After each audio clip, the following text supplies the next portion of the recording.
Kung naman kita karon nagapasulot, nag-apply sa Taytay, tanawaran nyo ang Taytay sa barangay Pinamakalan, Tubungan.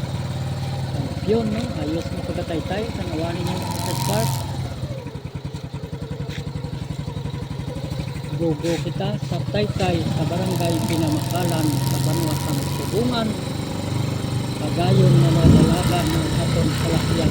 Go kita. Tapos sa barangay Mali. Taytay, Pitay na ginatawag.